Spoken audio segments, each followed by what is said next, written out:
Nayeem case దర్యాప్తుని సిట్కి అప్పగించాలని DGP నిర్ణయం తీసుకున్నారు. మరింత సమాచారం మా ప్రతినిధి శర్మ అందిస్తారు. శర్మ, నయీం కేసు దర్యాప్తులో పోలీసులు ఎటువంటి చర్యలు తీసుకుంటున్నారు? సమాచారం. చాలా కీలకమైనటువంటి కేసు కాబట్టి ప్రస్తుతం మహబూబ్ నగర్ పోలీసులు దీన్ని దర్యాప్తు చేస్తున్నారు. కానీ ఇది ఆషామాషి వ్యవహారం కాదు, చాలా కీలకమైనటువంటి కేసు కాబట్టి ప్రత్యేక దర్యాప్తు బృందానికి అప్పగించాలని డీజీపీ భావించారు. కొద్దిసేపటి క్రితమే దీన్ని ఫామ్ చేశారు. ప్రస్తుతం ఐపీఎస్ ఆఫీసర్ నాగిరెడ్డికి ఈ బాధ్యతలను అప్పగించారు. ప్రస్తుతం ఆయన నార్త్ జోన్ ఐజీగా వ్యవహరిస్తున్నారు. నాగిరెడ్డికి సిట్ బాధ్యతలను అప్పగిస్తారు. ఆయన నేతృత్వంలో ఒక అడిషనల్ ఎస్పీ, 2 డిఎస్పీలు సహా మొత్తం 8 మంది ఈ సిట్ లో సభ్యులుగా ఉండబోతున్నారు.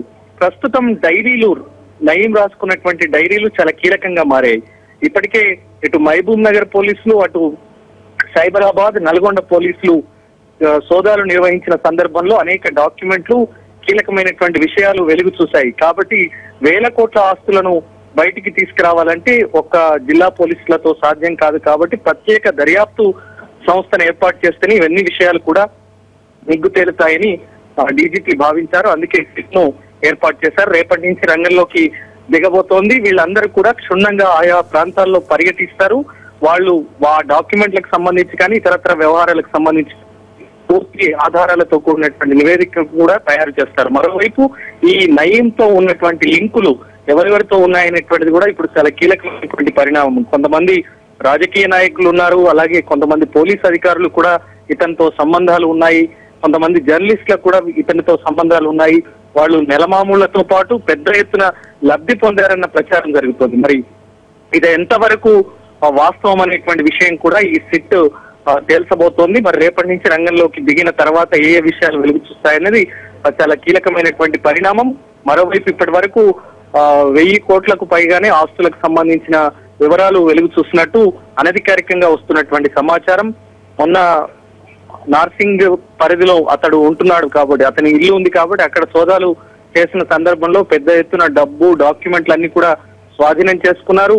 ఇక మిర్యాలగూడ, నల్గొండ జిల్లా మిర్యాలగూడలో కూడా అతని అత్త ఇంట్లో 430 డాక్యుమెంట్లు స్వాధీనం చేసుకున్నారు. మరి ఇవన్నీ కూడా అతని బినామీలకు సంబంధించినటువంటి ఆస్తులా, లేదంటే వేరే వాళ్ళ దగ్గర నుంచి లాక్కొని ఉన్నటువంటివి ఆ డాక్యుమెంట్లా అనేటువంటిది కూడా తేలాల్సి ఉంది. మొత్తానికి సిట్ ఏర్పాటైంది కాబట్టి పూర్తి స్థాయిలో విచారణ జరిపి ఏ అంశాలు తెరపైకి తెస్తుంది అనేటువంటిది ఇప్పుడు చూడాల్సి ఉంది. Thank you Sharma.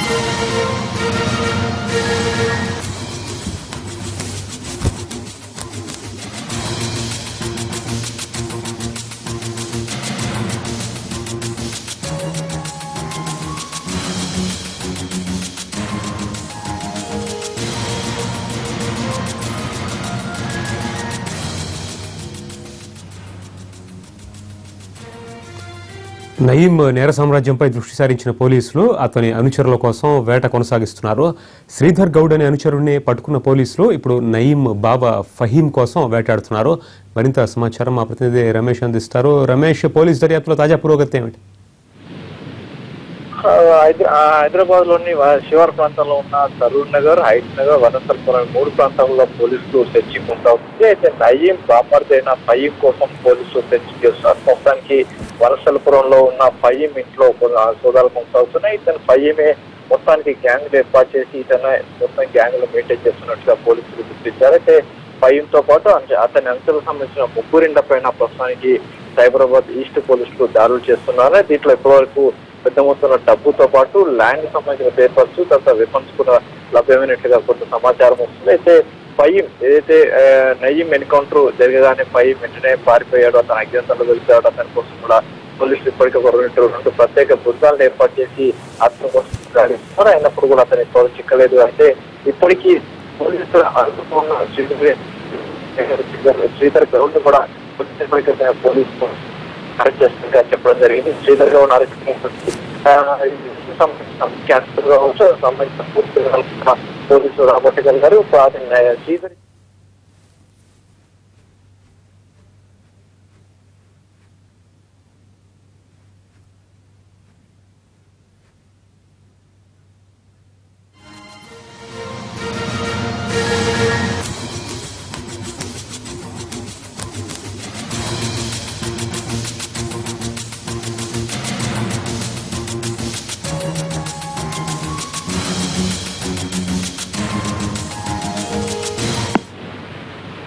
వనస్థలపురం, హైత్ నగర్, సరూర్ నగర్ ఈ 3 ప్రాంతాల్లో ఫైవ్ సంబంధించిన ఆస్తులపైన అతని అంచనపైన ప్రస్తుతానికి సైబరాబాద్ ఈస్ట్ పోలీసులు దాడులు చేస్తున్నారు. అయితే నయీం బాంబార్కి ఫైవ్ అతనే పెద్దగా కీలకమైన అని చెప్పొచ్చు. ఫైమే పూర్తిగా ఈ గ్యాంగులన్నీ మెయింటైన్ చేస్తున్నారని చెప్పి పోలీసులు చెప్తున్నారు. అయితే ఫైవ్ ఏదైతున్నాడో ఇతని దగ్గర నుంచి కూడా పెద్ద ఎత్తున ఆయుధాలు కావచ్చు, కొంత డబ్బును కూడా ఇతని నుంచి పోలీసులు ప్రస్తుతానికి స్వాధీనం చేస్తున్న సమాచారం ఉంది. అయితే భగవత్ చూసినట్లయితే ఫైవ్తో పాటుగా శ్రీధర్ గౌడ్ ఏదైతే నయీం డ్రైవర్ ఉన్న శ్రీధర్ గౌడ్ కూడా పోలీసులు వనస్థలపురం పోలీసులు అదుపులో తీసుకొని అరెస్ట్ చేయడం జరిగింది. అతని ఇచ్చిన సమాచారం వరకు ప్రస్తుతానికి పోలీసులు 3 చోట్ల ఏకకాలంలో దాడులు చేస్తున్నారు. అయితే ఇప్పటికీ శ్రీధర్ గౌడ్ ని అరెస్ట్ చేసిన నేపథ్యంలో శ్రీధర్ గౌడ్ నుంచి ఇప్పటికే 38 లక్షల రూపాయల నగదుతో పాటు 3 వెపన్స్ ని తర్వాత చేసిన ల్యాండ్ పేపర్స్ కూడా అధికారులు స్వాగతం చేస్తున్నారు. అయితే శ్రీధర్ గౌడ్ ఏదైతే ఇచ్చిన సమాచారం వరకు నయీం బాంబార్తో పాటుగా అతని ముఖ్య అంచెల ప్రస్తుతానికి సోదాలు చేస్తున్నారు. అయితే దీంట్లో పెద్ద మొత్తంలో డబ్బు నగదు కూడా దొరికినట్టుగా సమాచారం సంబంధించి టెస్టింగ్ పూర్తి అయిన తర్వాత పూర్తి సమాచారం ఇస్తామని చెప్తున్నారు.